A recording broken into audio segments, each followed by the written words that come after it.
The fish in, fish out ratio measures how much fish is used in feed to produce farmed fish. This metric is important to understand how efficient the use of fish as feed is. Aquaculture is often seen as a potential solution to overfishing. Aquaculture can provide nutritious seafood while reducing pressure on fisheries.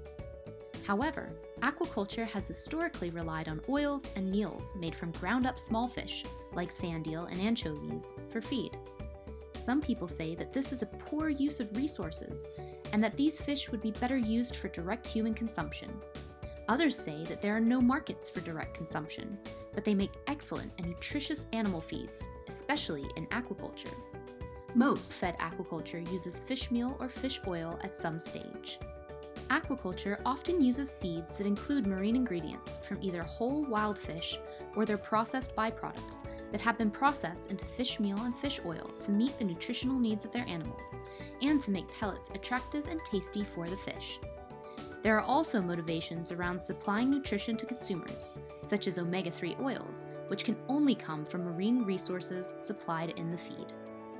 As aquaculture grew and intensified, the already limited stock of marine ingredients could not supply the same level of inclusion within aquaculture diets, and consequently, aquaculture has been criticized for putting unsustainable pressure on those resources.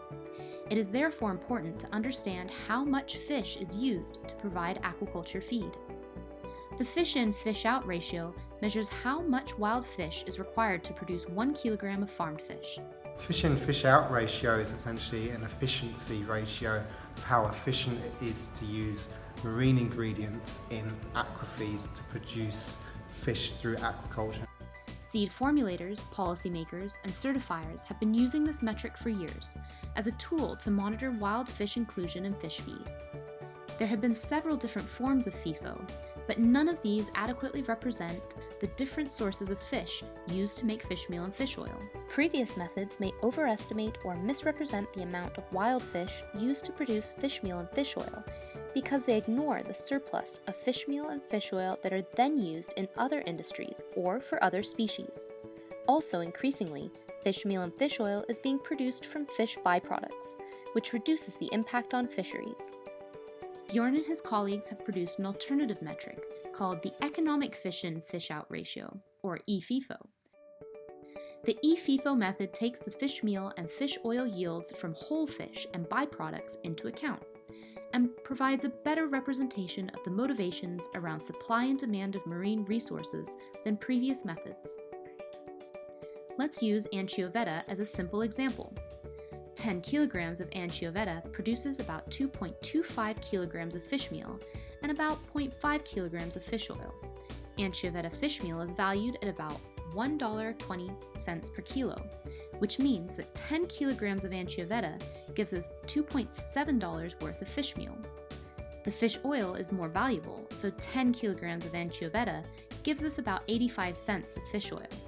This means the total value is $3.55, considering the value of all its parts. This is the essence of economic allocation, which is also used in methodologies for calculating carbon footprints and other environmental impacts. Therefore, trade-offs between impacts can more accurately be assessed. The eFIFO method provides a representation of the amount of wild-caught fish used to produce fish in aquaculture. Our results show that most species in aquaculture are net producers of fish, and salmon aquaculture being net neutral. This means that aquaculture as a whole produces more fish than is used in the feed. eFIFO uses moving market prices as a proxy for the value of fish meal and fish oil. For example, if fish oil becomes more limited, its relative price increases and takes a higher proportion of the fish input. Similarly, fish processing byproducts that have previously been wasted have low value and only contribute a small amount to eFIFO. Currently, fish oil is more valuable and therefore a stronger driver for fisheries. This provides a market driver to utilize resources more efficiently. However, we must still consider the quality of the fish meal and fish oil and whether they have been responsibly sourced. FIFOs provide a good indication of the efficiency of marine ingredient use, but are not accurate for assessing the actual impact on fisheries.